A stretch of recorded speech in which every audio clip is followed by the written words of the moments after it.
Persebaran fauna di dunia.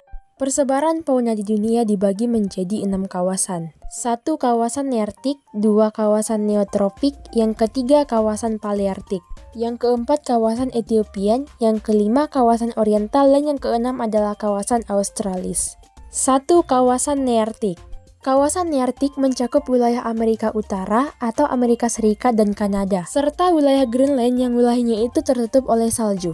Di Amerika Utara bagian timur didominasi oleh vegetasi hutan gugur, sedangkan di wilayah Amerika Utara bagian tengah didominasi oleh kondisi vegetasi padang rumput dan hutan taiga. Sehingga hewan-hewan yang dapat hidup di sini seperti beruang coklat, berang-berang, tupai, salamander, bison, karibu, kelinci, kalkun, dan bison. 2 kawasan neotropik. Kawasan ini meliputi wilayah seperti Meksiko Selatan, Amerika Tengah, dan Amerika Latin. Jika dilihat dari peta, ini adalah benua yang merupakan kawasan wilayah neotropik. Di wilayah neotropik ini, daerah iklimnya itu tropik dan iklim sedang. Sehingga jenis fauna yang hidup di sana itu seperti kukang, armadillo, kelelawar penghisap darah, siamang, piranha, terenggiling, anaconda, kura-kura, Galapagos, dan belut listrik.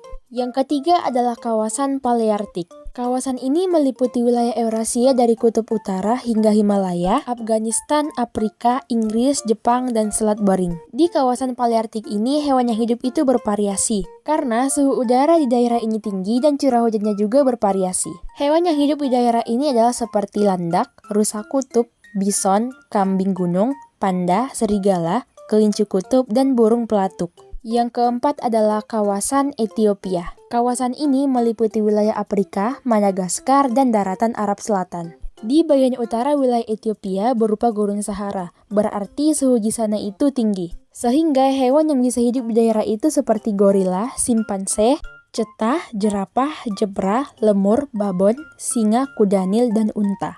Kawasan yang kelima adalah kawasan oriental. Kawasan ini meliputi wilayah benua Asia Selatan dan Asia Tenggara sampai wilayah peralihan Indonesia. Jika dilihat dari peta bahwa Indonesia termasuk ke dalam kawasan oriental persebaran fauna di dunia, sehingga wilayahnya itu beriklim tropis dan dominan hutan hujan. Fauna yang hidup di daerah ini adalah seperti badak, harimau, orangutan, bekantan, dan gajah.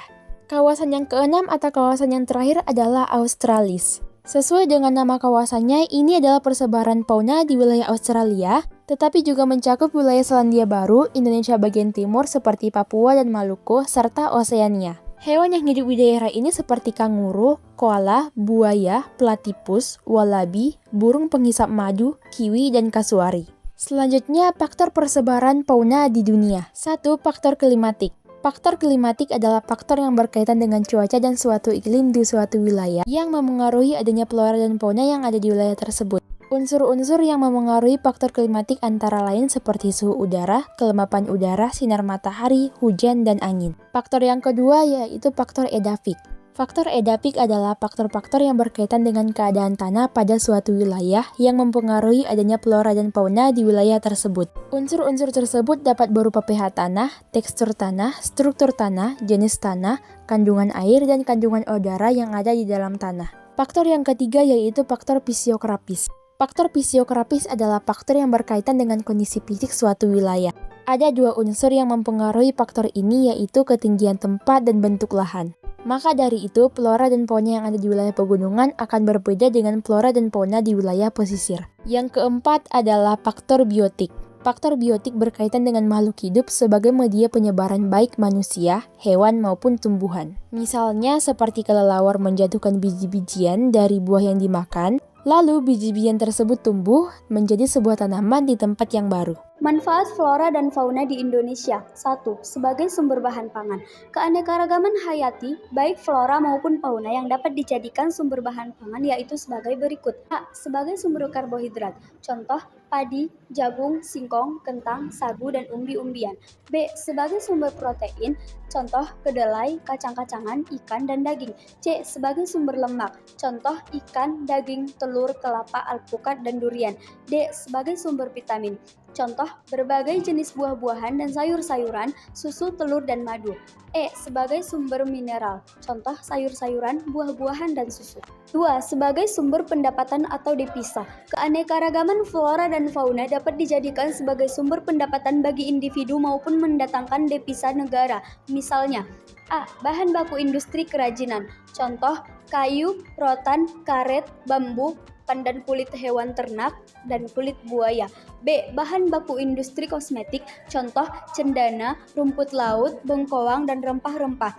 Bahan baku industri makanan dan minuman. Contoh, teh, kopi, rempah-rempah, jambu, salak, anggur, kelapa, markisah, buah naga, coklat, susu, telur, jahe, pisang, jamur tiram, singkong, dan sayur-sayuran. Bahan industri pariwisata kreatif. Contoh, ikan hias, burung berbulu indah atau bersuara merdu, dan berbagai jenis tanaman hias. 3. Manfaat sumber bahan obat-obatan. Keanekaragaman hayati yang berasal dari tumbuhan sebagai sumber obat-obatan misalnya mengkudu untuk menurunkan tekanan darah tinggi. Kina untuk obat malaria.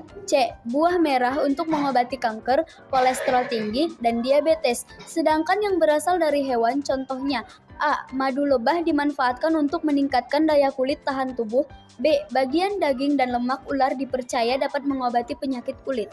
4. Keanekaragaman hayati sebagai sumber bahan kosmetik. Beberapa tumbuhan digunakan untuk kosmetika, antara lain bunga mawar, melati, cendana, kenanga, dan kemuning dimanfaatkan untuk wewangian atau parfum. Kemuning, bengkoang, alpukat, dan beras digunakan sebagai lulur tradisional untuk menghaluskan kulit. Pandan, minyak kelapa, dan lidah buaya digunakan untuk pelumas dan penghitam rambut. 5. Sebagai sumber plasma nutfah atau plasma benih. Areal hutan alami banyak terdapat tumbuhan dan hewan yang mempunyai sifat unggul. Dikatakan memiliki sifat unggul karena tahan penyakit, tahan kekeringan, dan tahan terhadap air asin. Contoh, jenis flora yang telah digunakan sebagai plasma nutfah adalah pisang tanduk, akar wangi, sorghum, dan ubi jalar.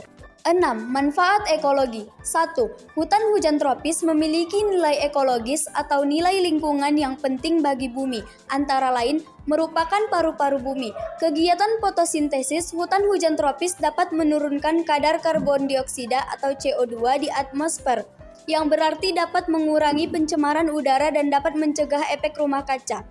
Dapat menjaga kestabilan iklim global, yaitu mempertahankan suhu dan kelembapan udara. 2. Tumbuhan merupakan penghasil zat organik dan oksigen yang dibutuhkan oleh organisme lain. Selain itu, tumbuh-tumbuhan dapat membentuk humus, menyimpan air tanah, dan mencegah erosi. 3. Keanekaragaman yang tinggi memperkokoh ekosistem, sedangkan ekosistem dengan keanekaragaman yang rendah merupakan ekosistem yang tidak stabil. 4. Bagi manusia, keanekaragaman yang tinggi merupakan gudang-gudang sifat unggul atau plasma nutfah untuk dimanfaatkan di kemudian hari. 7. Manfaat keilmuan. Keanekaragaman hayati merupakan lahan penelitian dan pengembangan ilmu yang sangat berguna untuk kehidupan manusia. Berbagai jenis flora dan fauna di Indonesia dapat dijadikan objek penelitian, yang hasilnya dapat digunakan untuk meningkatkan kesejahteraan hidup umat manusia. Kerusakan flora dan fauna di Indonesia. 1. Ekosistem rusak. Ekosistem merupakan satu kesatuan antara alam dengan makhluk hidup di dalamnya, yang mana terdapat beberapa komponen yang menjadi penyusunnya, yaitu ada produsen, konsumen, dan predator. Apabila suatu komponen menyusun ekosistem tersebut hilang, maka dapat menyebabkan ketidakseimbangan ekosistem. Misalnya, banyaknya pemburuan terhadap hewan ular atau predator pada ekosistem sawah, mengakibatkan meningkatnya jumlah hewan tikus yang dapat merusak hasil padi. 2. Sumber daya langka. Semakin lama manusia hanya bisa menggunakan dan mengambil sesuatu dari alam sesuka hatinya tanpa mau tahu apa yang sebenarnya dibutuhkan oleh alam. 3. Tragedi lingkungan. Tragedi lingkungan merupakan hal yang paling sering terjadi belakangan ini, seperti halnya banjir, erosi atau longsor, hujan angin, bahkan hingga kebakaran yang berkepanjangan.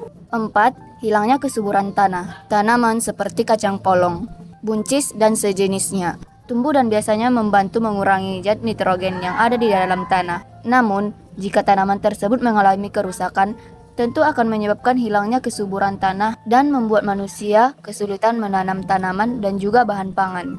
5. Turunnya keanekaragaman hayati. Jika keanekaragaman hayati berkurang, maka sistem penunjang kehidupan juga akan melemah. Karena keanekaragaman hayati memiliki peranan penting seperti menyediakan bahan pangan sebagai sumber obat-obatan dan menjaga kualitas air. Dan yang terakhir, daur hidup berantakan. Kerusakan flora dan juga fauna menimbulkan dampak yang lebih besar dibanding sebuah kebakaran hutan.